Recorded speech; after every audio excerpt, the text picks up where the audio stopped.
Let's move into the material for today. So I'm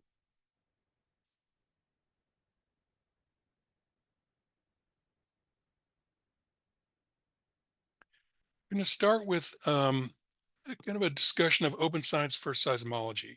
Uh, so open science is an important activity and that is having an impact on how seismological and other research is performed. And we'd like to just give an overview of how it's currently impacting SCEC as a seismological research community, um, and describe some of the benefits and reasons why this is an important topic for particularly for researchers within our community. So I'm going to so you know a little bit about myself and the other presenters for our session.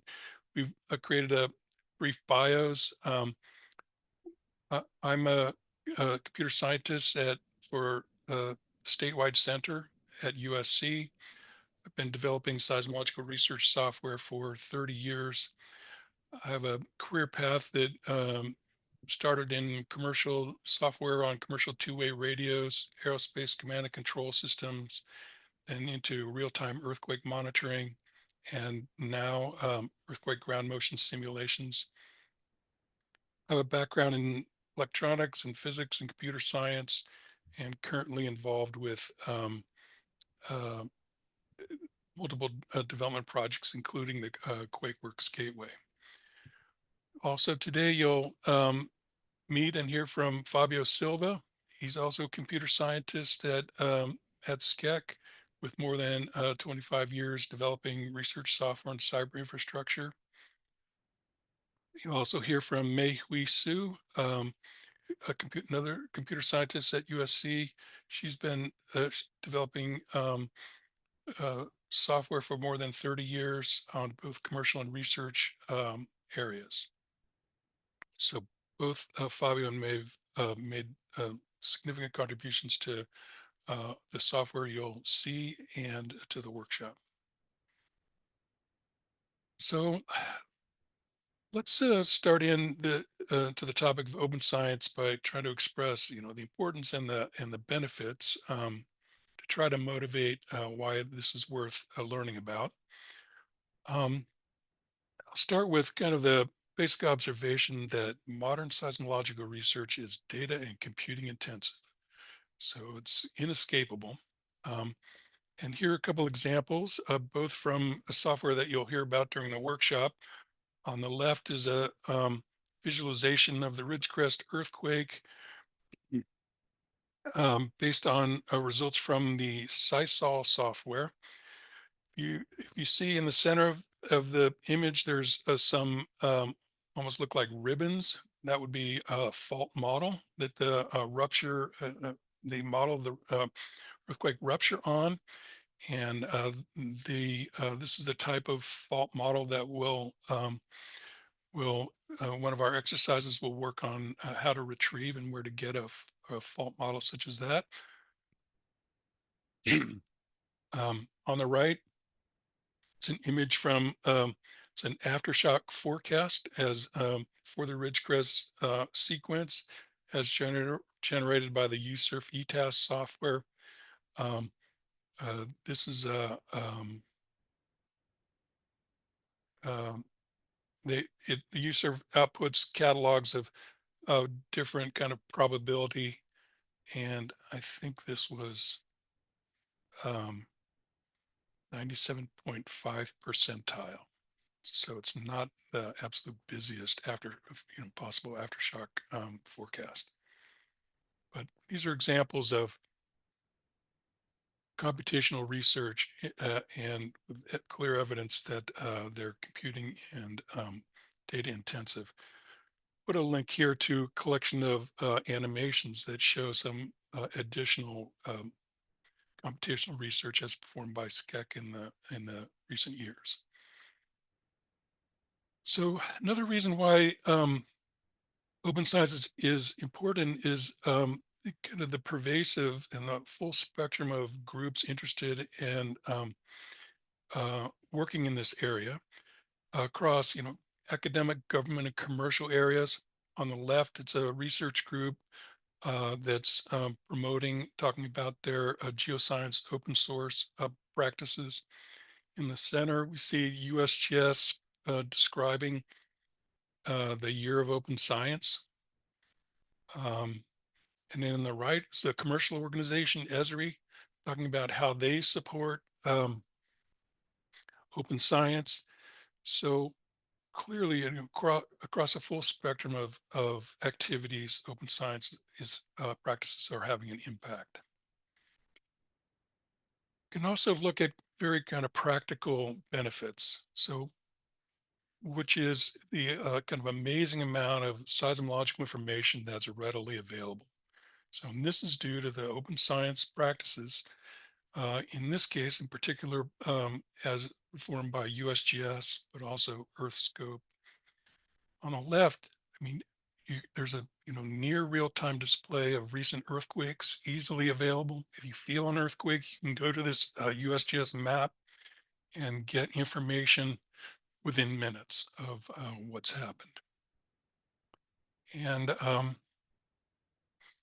the lower right, there's image here of real-time seismograms. So some research organizations provide, you can look at, near real-time seismograms that are available.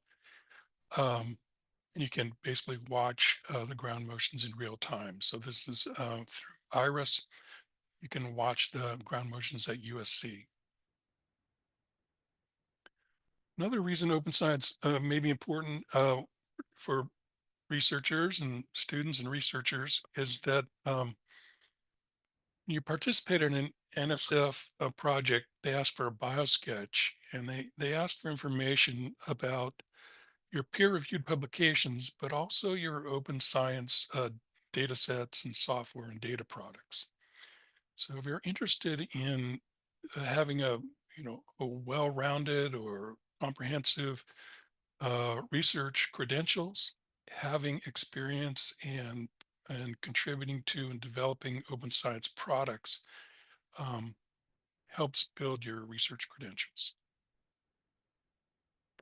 One further benefit is the interest in by organizations that form research.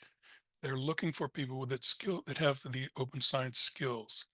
So this is a link from the government's openscience.gov website listing all these organizations that are interested in researchers that have open science skills. So knowing about this could potentially benefit your career. So let's touch briefly or give an overview of what open science practices are. To get directly to the point, how is it defined? So there is a official U.S. government definition. It's expressed in this sentence here, but if we break it down, it's identifying these 8 kind of capabilities or practices. Make research products available to all, research processes available, respect diverse cultures, maintain security, maintain privacy, foster collaboration, foster reproducibility, foster equity. So these are all goals and potential benefits of these practices. We look for kind of an overview of the different kind of major activity areas. This diagram can provide an overview. Each of these boxes, there are kind of lengthy and full discussions of the implications and the practices associated with them. We're not going to have an opportunity to go through all of these, but I want to kind of show and say open science is a wide-ranging set of practices. If you're as a researcher, if you're looking for a good discussion or a full description of these practices, this is a kind of essential document. Um, this is a document that was produced by the National Academy of Science. Um, it outlines both, the proposed open science practices, the benefits, and consistent with the scientific method. It also identifies specific disadvantages of open science. So this is a good reference. For this workshop, we're going to focus on these three primary open science practices, which are open data, open source software, and open access. And rather than describing how to do it, we'll focus on examples based on SCEC research.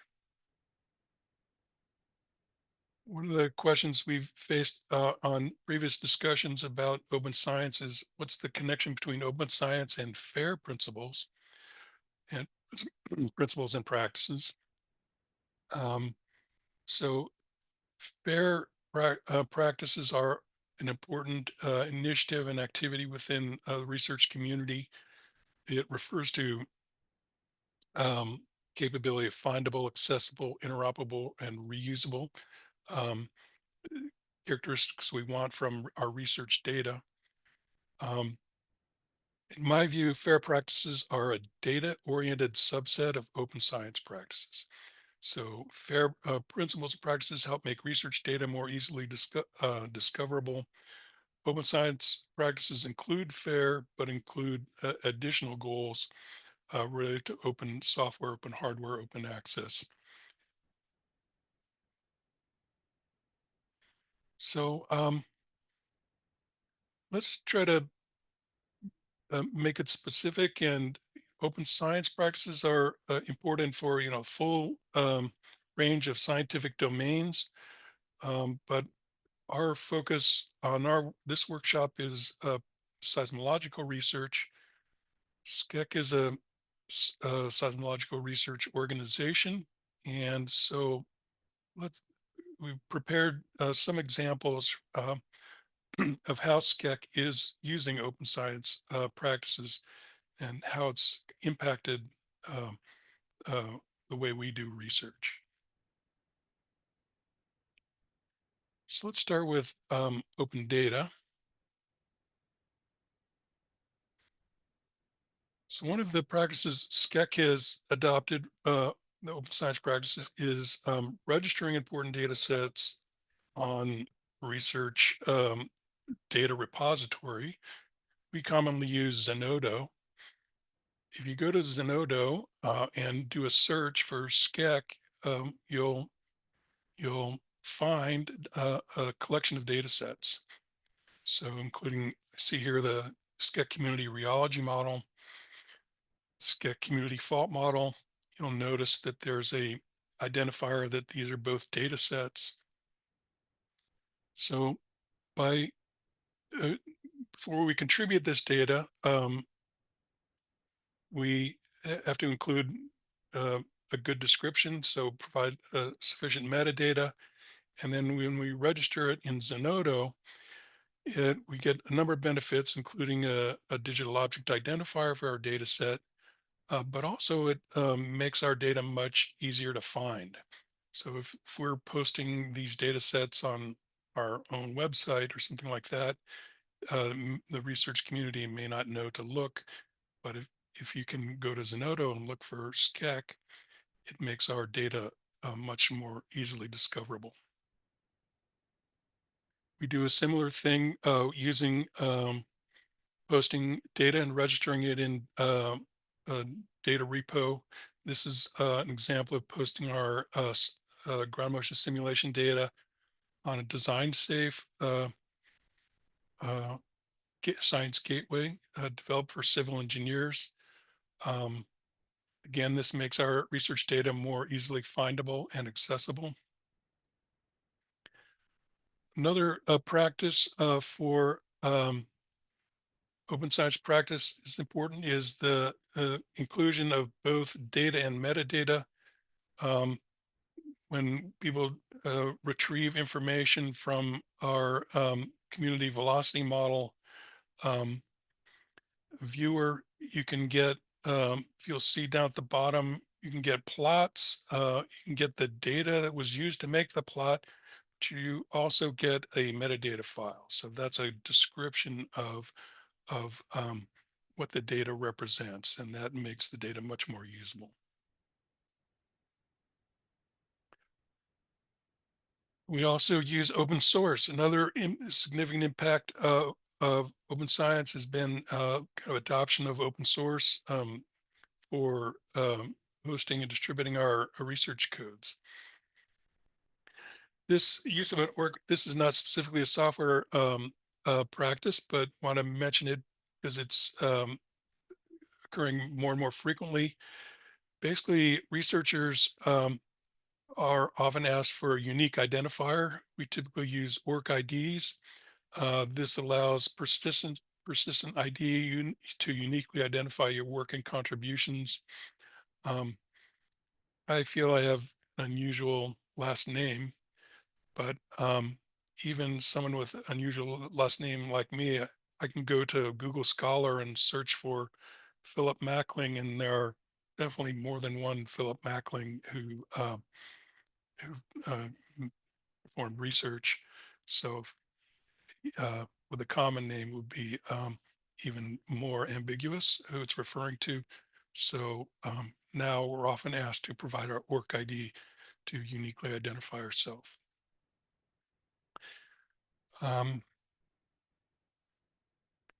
SCEC provides our research codes through a system called GitHub. We we have public repositories, more than 60 open source software repositories in the SCEC code site at on GitHub. And this provides a research community. You can use our code, but if you want to look and see exactly what the code's doing, it's possible because we provide access to the source code. Our software developers, by using GitHub and working in open source software, we can our kind of public software development activities are logged and tracked by our GitHub activities, and this can help us build our credentials by showing how we've contributed to research projects. So as a young researcher or a new researcher, kind of this is a way you can build your development and your research credentials. And then one more area is open access, making all of our outputs freely accessible. So open access introduces topics that many of us would prefer not to deal with because they get into legalese, but there are important and worth knowing about as you work in get into research computing. So two specific issues are copyrights and software licenses.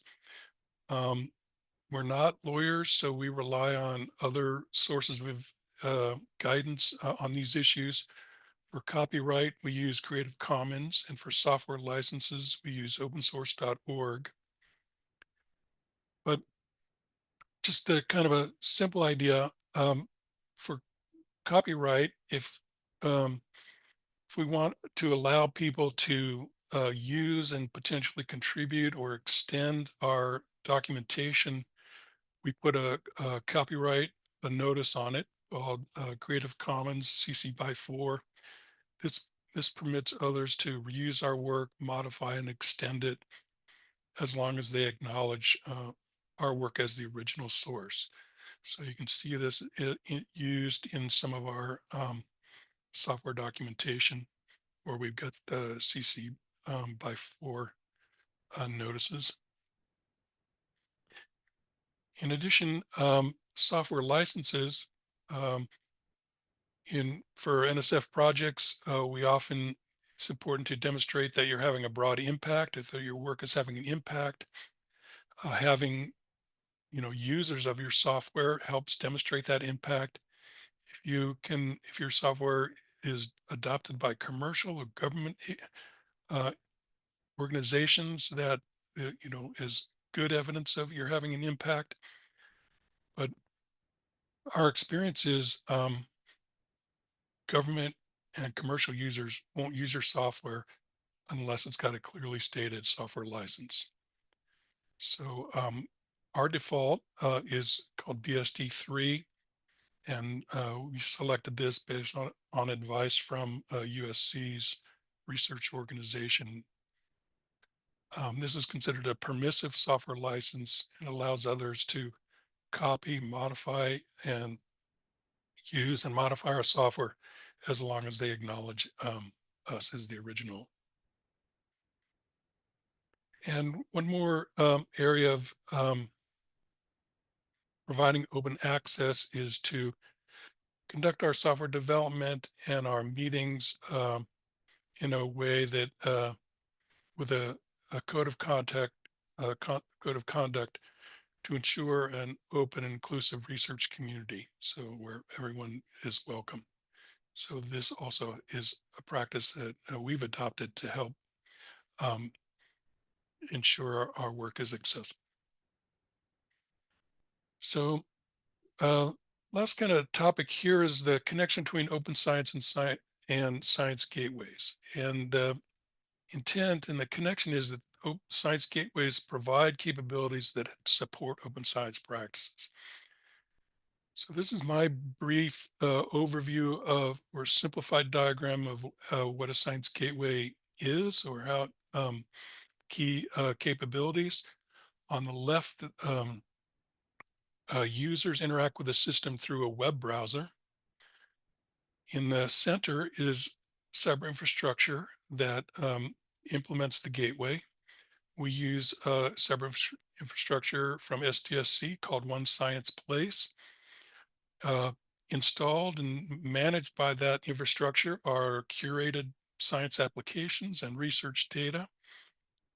And a gateway typically will have access to significant computing and storage capabilities. And the Quakeworx website and gateway can interface and submit jobs to the SDSC Expanse supercomputer, which provides it with significant computing and storage capabilities. So Quakeworx is a science gateway that provides open science capabilities for seismology, including things listed here, curated apps and curated data. But it's part of a larger trend within the research community. And in the background here is a list of a variety of science gateways that are either exist or under development by different research communities. And these other gateways are also motivated by similar kind of benefits of that the gateways can help support open science practices.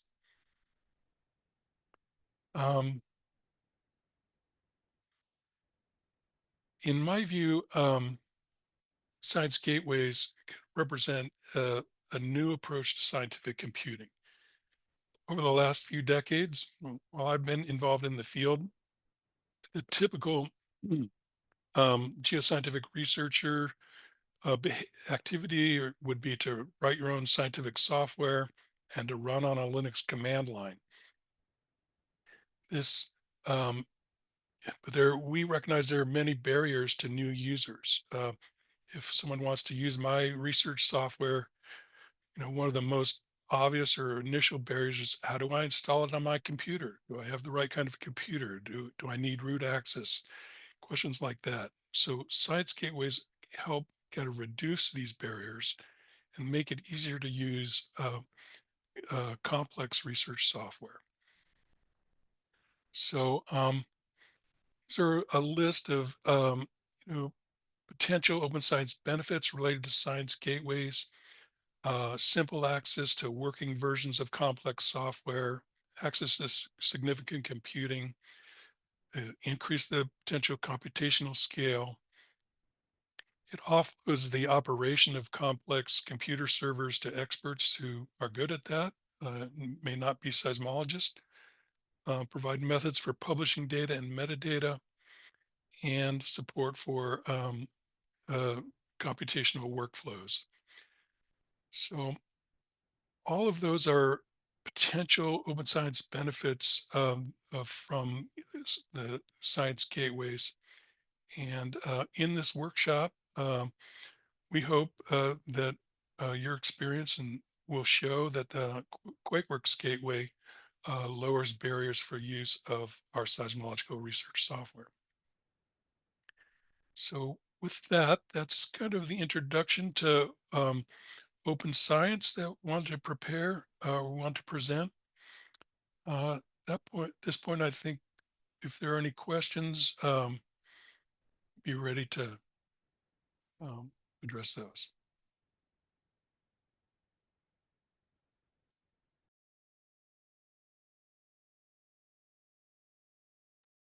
Phil, there was one question about the recordings.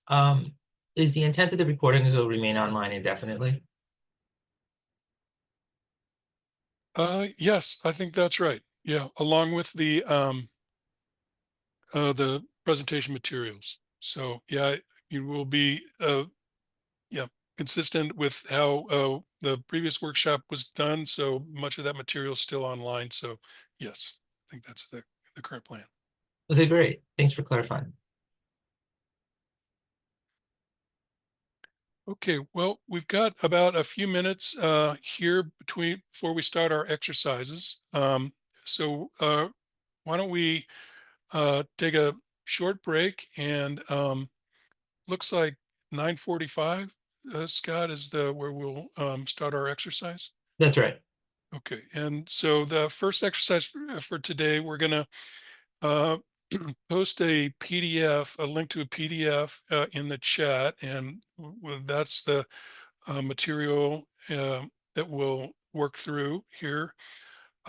So for this first exercise, the activity is to retrieve, to talk about a process of accessing um, open seismological data, observed seismological data. So these will be seismograms and catalogs. And then in the sessions later today, we'll retrieve model data. So, okay, so we'll pause here for 3 minutes and then reconvene with the first exercise.